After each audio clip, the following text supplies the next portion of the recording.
Hello, welcome to Caring Connections. I'm Salley Gibney. Well, the holidays are coming, and it's a time when we really have the opportunity to make real caring connections. You know, you hear people say that there's a straight line dividing us these days, but the big thing about a straight line is that it can come together and be a circle, and then we really do come together. The children are the ones who can bring us all together. I am so happy today to have my very dear friend Sandra Enos here, and we're going to talk about Christmas and kids. How are you, Sandra? I'm well. Looking forward to the holidays. It's a lovely time of year in many respects. Yeah, it really is. And it's, you know, I think about it, and I think about when we were children. You know, what did the holidays mean to us? How did we, you know, just even thinking about it was exciting. Yeah. You know, I just, do you have any special memories? I think a lot about the anticipation of the holidays. You know, as they grew closer and closer, and you would drive your parents crazy by asking them how many more days, how many more hours, how many more seconds until Santa came, and just thinking about the preparations and the lights. The tree and decorating the tree and all this. And the little calendar. Did you have a calendar? We had where every day you would open up the calendar, yes. and it was kind of a wind down to the holidays. Yeah, but just thinking about all the lovely rituals and the relatives and seeing their tree, you know, that whole thing about really celebrating the moment. I think, too, that the true feeling of the holidays, you know, talking about the caring connections and coming together, and how the children teach us or bring us back to where we used to be as far as reaching out to each other. You know, the simple little things of just making simple little Christmas cards. You know, the handmade Christmas cards or the handmade ornaments. You know, I think about my Christmas tree, and when I moved and didn't use the big tree anymore, I just kept the ones that the children made. And those are the things that I put on my tree that mean so much to me. But there are many things that we can share with our children to really help them feel the real true meaning of the holidays and of Christmas and of reaching out to each other. You know, what are some of the things that you remember doing? Well, I certainly remember, you know, going to people's houses and Christmas caroling. You know, we did a lot of that, and nursing homes and hospitals, and that always was great fun. We took up a collection at schools, well, you know, and to distribute food baskets and toys to, you know, children that might not have them. And I think when I recall Christmas, it wasn't so much about the presents under the tree as getting together and celebrating the holiday with your family. Yeah. And if you're lucky enough, like I did, to come with parents that had 7 children on one side and 7 children on the other, there was like, you know, tens of cousins to celebrate with, and tons of ways to think about celebrating the holidays with food and song and, you know, just celebration. We did the same thing too. We had a very large family, and everyone came to our home because we had the biggest house, so everyone would come and just preparing for the holidays and then getting together and the rituals. Everyone had to do something. You had to sing or play the piano or do something, and everyone had to get up and do it. And, you know, all of these memories are very special, and I think they're things that we really need to encourage today. You know, things are moving so quickly, and I think just having the children be part of the rituals that we remember. You know, I remember bringing Sally Ann and Matt to, my friends had started this program of baskets and presents for families, which are many different groups are doing that today, but this was a long time ago. And I remember bringing them and having them pick out presents for children their age. And I remember Matt picked out a present, and he brought it to the pile, and I said, you know, this might be the only present this boy gets this Christmas. And he looked at me and he said, really, Mom? And I said, yeah. And he said, I think I should go get something better. You know, and I think that they don't realize, our children are so fortunate that they don't realize that there are so many other children who don't have what they have. And to incorporate them into the different opportunities to reach out to other children and to share who they are and how they can make a difference. You know, I think it's very important, and I think that they teach us, or remind us, shall I say, to kind of revive all of those old rituals that we had. Yeah, I think what happens maybe is that we have we've let kids have all the joy and adults have all the work. So as a result, when we see the holidays coming, we're not thinking, oh my goodness, it's the holidays. We think, oh my goodness, it's the holidays again. Am I cooking? Where do I have to be? What party? So we sort of burden ourselves with all these expectations of how perfect Christmas has to be. Like, what do I have to do to give my children a perfect Christmas? And I think your point is a really good one, by involving some of the children in some of the preparation and thought. And what does it take to have a lovely holiday? And all that spirit of generosity and care and caring connections is exactly. really important. What I've been doing, we have a large family, and I have 30 great nieces and nephews, the little, my grandchildren, and then everybody else's grandchildren. And so what I've started doing is baking cookies, and I have my grandchildren help me with this. Now, I am not the cook. I mean, it's just, I enjoy doing it, but I'm not great. I'm not great at the decorating. I have friends who are very, very good at it. My friend Christine can do anything, but but we do it. We get it done, and they decorate them and whatever.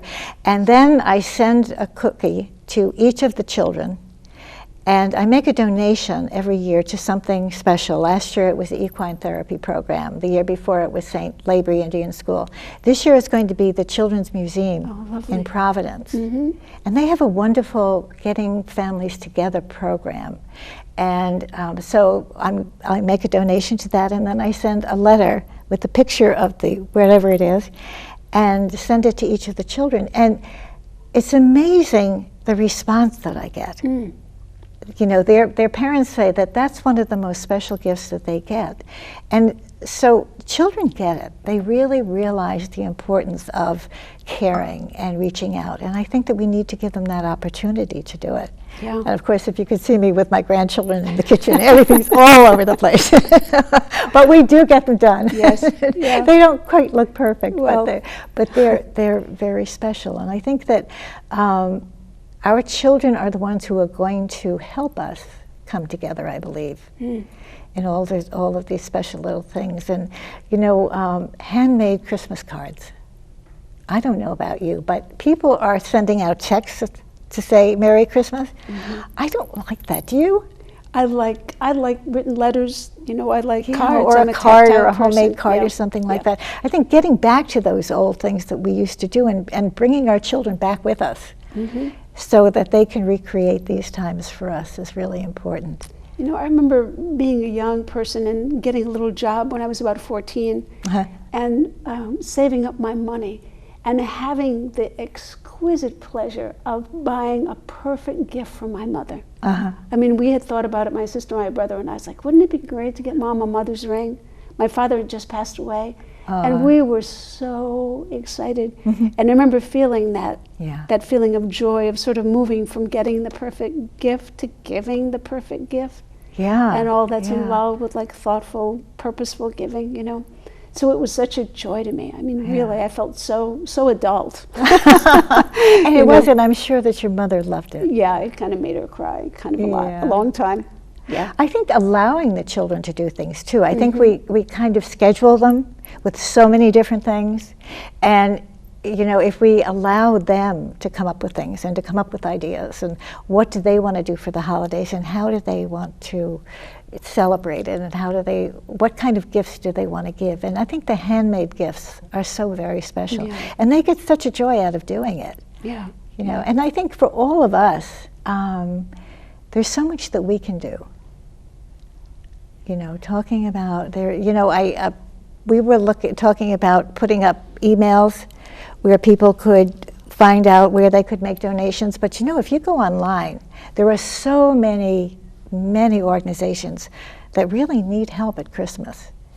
So find out something that really it touches you, something that means something to you, and have the children participate in giving to these organizations. Yeah, I think that's absolutely right. I think we tend to underestimate, the moral sophistication of our children. We kind of underestimate what we might be able to ask them to do, I think. And reach out to neighbors. You know, if there's someone in the neighborhood who's alone or who, you know, may have gone through a loss or something like that, and even having the children come and bring little cookies or a little card or something that could really totally turn the day around. Yeah, that's true. I think as happy as the holidays are for a lot of people, that's the most difficult time of the year for other people who are alone already, or, you know, every holiday reminds them of something. Of something. And there are loss, and I know, you know, having lost Bob, the holidays, you know, it brings back memories, but it brings back wonderful memories too. And I think to remember the good things and to celebrate those and to share them and to talk about the people who are no longer with us, you know, and share the memories that you had, and let the children know that you can remember these people and you can talk about them, and make, you know, all of this is really, really important, I think.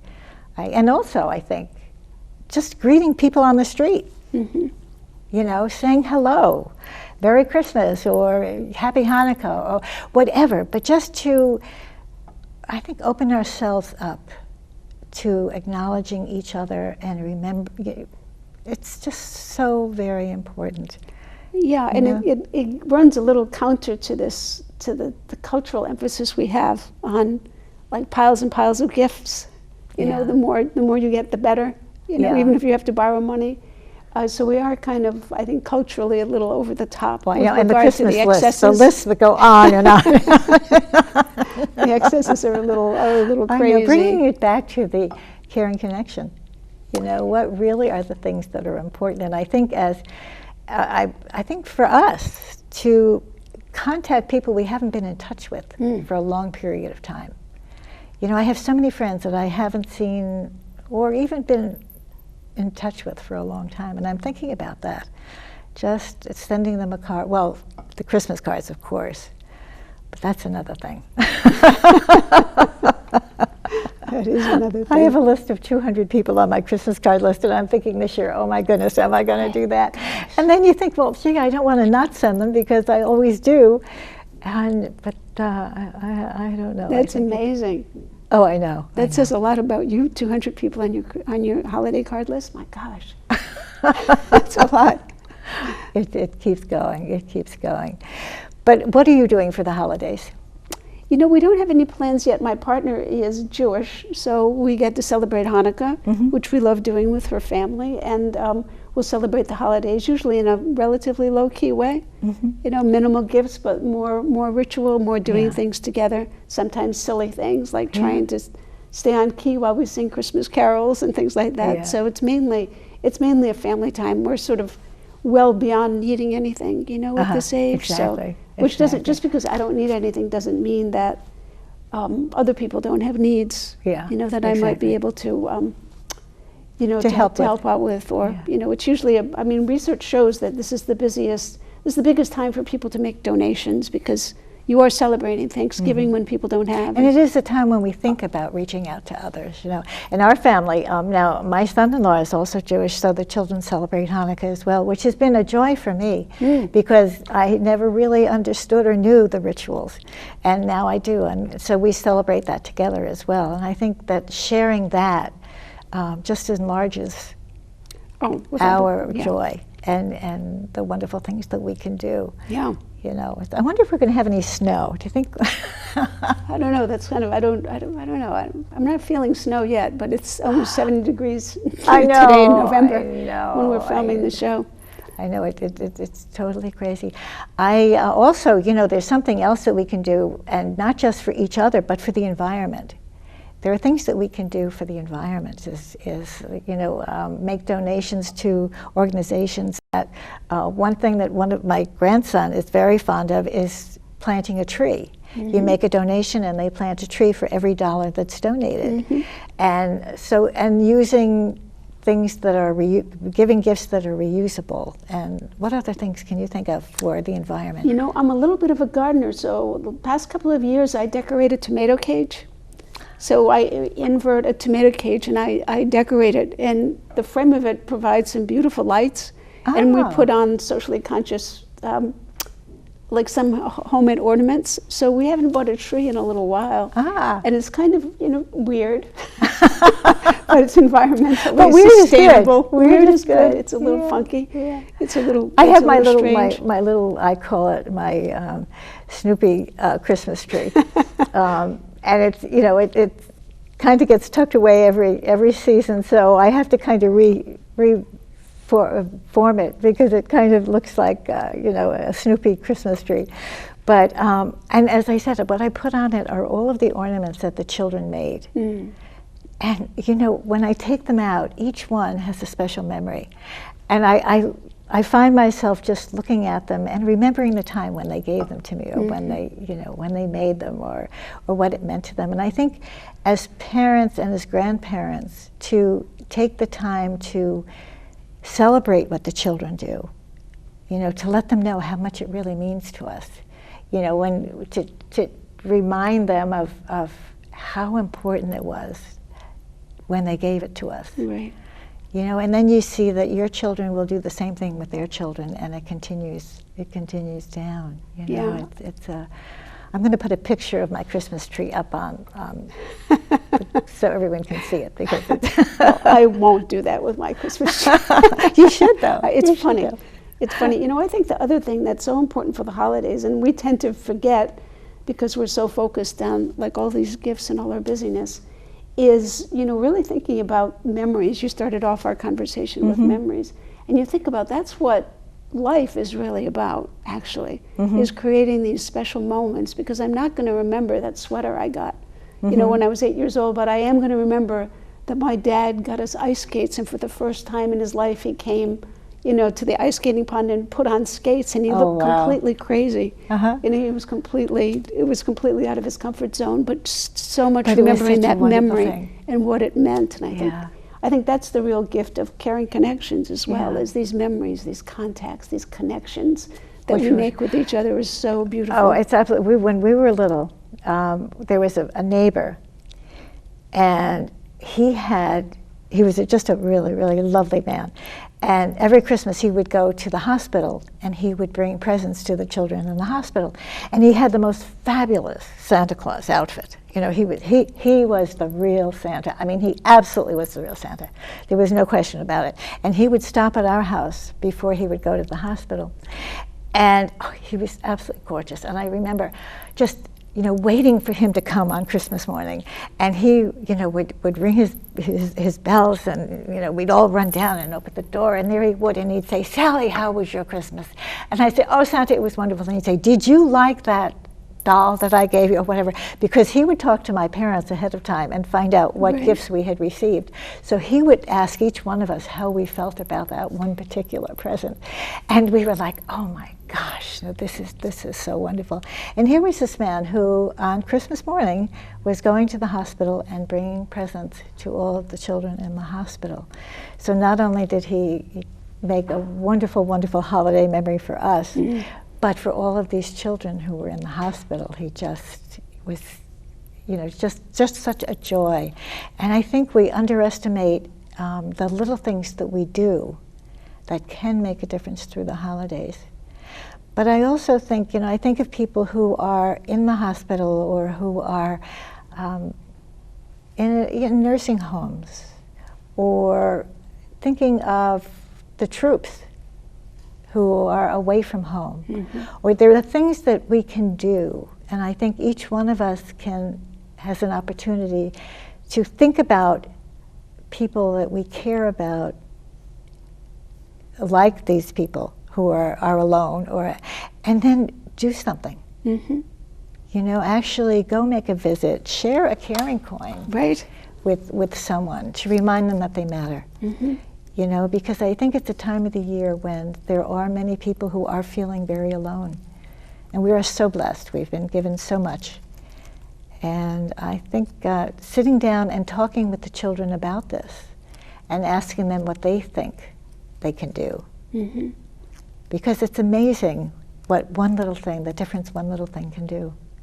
Halloween just passed, and the school, I live across the street from Eldredge School, and the children at the school did drawings for us, Halloween drawings, and packed little bags of candy and dropped them off at every neighbor in the neighborhood. Oh, that's great. And I thought, could you believe this? This is just, it meant so much to me. So I put the drawings up on my refrigerator and took a picture and sent it to the principal and said, thank you so much. But you know, it was just a little gesture, and it meant so much to me, and I'm sure to every one of the neighbors. But imagine how those children felt doing it. Yeah. And giving us something to, you know, to really make the difference in the holiday. So I think that these are things that each one of us can do. Yeah. And thinking about it. Yeah, me too. It's a great time to be creative. Oh yeah, yeah. To be creative in ways that care is like just a wonderful thing to set your mind and energy to. It's amazing how creative we can be if we really put our mind to it. Absolutely. Absolutely. I think I'm going to go home and think about what I want to do. But I think also asking the kids what they think we can do. You know, just to be reaching out and making a huge difference and making caring connections. I think for all of you out there, I hope that some of what we said resonates with you, and you can think of ways that you can make a caring connection, because that's what it's all about. Absolutely.